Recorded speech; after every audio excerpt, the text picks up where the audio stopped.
Hi, നമുക്കിന്ന് gentleman theme കേക്കിൻ്റെ toppers എങ്ങനെയാണ് ചെയ്യുന്നതെന്ന് നോക്കാം. ആദ്യം തന്നെ കോട്ടിൻ്റെ ഭാഗമായിട്ട് ചെയ്യാനായിട്ട് ഞാനൊരു റെഫറൻസ് പിക്ക് നോക്കി ആ രീതിയിൽ ഒന്ന് വരച്ച് കട്ട് ചെയ്തെടുത്തിട്ടുണ്ട്. ഒരു കട്ടിയുള്ളൊരു ചാർട്ട് പേപ്പറിൽ വരച്ച് കട്ട് ചെയ്തെടുത്തിട്ടുണ്ട്. അത് വെച്ചിട്ടാണ് ഫോണ്ടനിൽ കട്ട് ചെയ്യുന്നത്. അതിൽ CMC പൗഡർ കൂടി ആഡ് ചെയ്തിട്ടുണ്ട്. അതുകൊണ്ട് തന്നെ പെട്ടെന്ന് തന്നെ നമുക്ക് ഡ്രൈ ആയിട്ട് കിട്ടും. ഓവനിൽ വെച്ചിട്ടാണ് നമ്മൾ ഡ്രൈ ചെയ്തെടുക്കുന്നത്. രണ്ട് സൈഡും കോട്ടിൻ്റെ ഭാഗം വരച്ച് അതുപോലെ തന്നെ കട്ട് ചെയ്തെടുക്കുന്നുണ്ട്.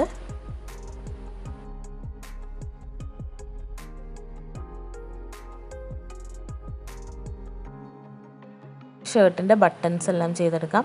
ഞാനിപ്പോൾ നോസിലെടുത്തിട്ട് അത് വെച്ചിട്ടാണ് റൗണ്ട് കട്ട് ചെയ്തെടുക്കുന്നത്.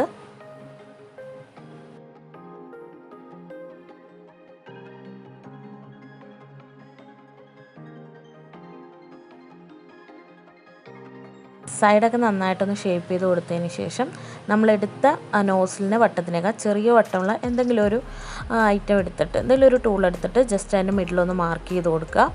അതിനുശേഷം 4 ഹോൾസ് കൂർത്ത എന്തെങ്കിലും ഒരു ടൂൾ എടുത്തിട്ട് 4 ഹോൾസ് കൂടി ഇട്ട് കൊടുക്കുക. അപ്പം നമ്മുടെ ബട്ടൻ്റെ വർക്ക് കംപ്ലീറ്റ് ആയി. മഴ ആയതുകൊണ്ട് തന്നെ ഫോണ്ടൻ വർക്ക് ചെയ്യാനായിട്ട് നല്ല ബുദ്ധിമുട്ടാണ്. അപ്പോൾ അത്യാവശ്യം നല്ല രീതിയിൽ തന്നെ കോൺഫ്ലവർ ഡസ്റ്റ് ചെയ്തിട്ടാണ് നമ്മൾ വർക്ക് ചെയ്തെടുക്കുന്നത്. നമുക്കിനി ചെയ്തെടുക്കാനുള്ളത് ബോയാണ്. അതിന് ഫോണ്ടൻ്റ് നീളത്തിൽ കട്ട് ചെയ്തിട്ട് എല്ലാ സൈഡും ഒന്ന് കട്ട് ചെയ്തെടുക്കുക.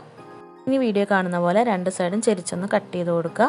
ഞാനിപ്പോൾ ഫോൾഡ് ചെയ്യണ ഭാഗത്ത് ഫോണ്ടൻ്റാണ് വെക്കുന്നത്. ഇല്ലെങ്കിൽ നമുക്ക് ഡ്രൈ ചെയ്യാനായിട്ട് ടിഷ്യൂ പേപ്പർ റോൾ ചെയ്ത് അതിൻ്റെ സൈഡിൽ വെച്ച് കൊടുത്തിട്ട് ഡ്രൈ ചെയ്തെടുത്താലും നമുക്ക് ആ ബോയിൻ്റെ ഒരു ബൾജിങ് കിട്ടും. ഇല്ലെങ്കിൽ നമുക്ക് ആ ബൾജ് ചെയ്ത് നിൽക്കുന്ന ആ ഒരു എഫക്റ്റ് കിട്ടില്ല. നമുക്ക് ബോ നല്ല ഭംഗിയിൽ കാണണമെങ്കിൽ നമുക്ക് ആ ഒരു ബൾജിങ് കൂടി വേണം. ഇനി നമുക്ക് മിഡിലിൽ നിന്ന് പ്രസ് ചെയ്തിട്ട് സെൻറ്ററിൽ ഒരു പീസ് കൂടി വെച്ച് കൊടുക്കാം. നമ്മൾ കേക്കിൻ്റെ ടോപ്പിൽ വെക്കുന്നതായതുകൊണ്ട് തന്നെ നമ്മൾ ഡ്രൈ ചെയ്യാൻ വെക്കുന്നതിന് മുമ്പ് അതിലൊരു സ്റ്റിക്ക് കൂടി കുത്തി വെച്ചിട്ട് വേണം ഡ്രൈ ചെയ്തെടുക്കാൻ. ഡ്രൈ ചെയ്തതിന് ശേഷം നമ്മൾ സ്റ്റിക്ക് കുത്തി വെച്ച് കഴിഞ്ഞാൽ അത് പെട്ടെന്ന് പൊട്ടിപ്പോകാനായിട്ടുള്ള ചാൻസ് ഉണ്ട്. 100 ഡിഗ്രിയിൽ പ്രീ ഹീറ്റ് ചെയ്ത ഓവനിൽ 20 മിനിറ്റ്സ് ഓഫ് ചെയ്തതിന് ശേഷം 20 മിനിറ്റ്സ് ആ ചൂടിലിരുന്ന് അത് ഡ്രൈ ആയിക്കോളും. 20 മിനിറ്റ്സാണ് വെച്ചേക്കുന്നത്.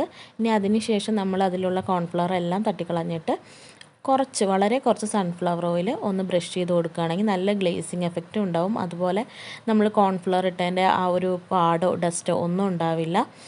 അങ്ങനെ വളരെ കുറച്ച് എടുക്കാവുള്ളൂ. അങ്ങനെ ചെയ്ത് കൊടുത്തു കഴിഞ്ഞാൽ നമുക്ക് പുറത്ത് അധികം നേരം ഇരുന്നാലും ആ ഒരു സ്വെറ്റിങ് എഫക്റ്റ് ഒന്നും ഇല്ലാതെ ഫോണ്ടൻ്റ് നല്ല ഭംഗിയായിട്ടിരിക്കും.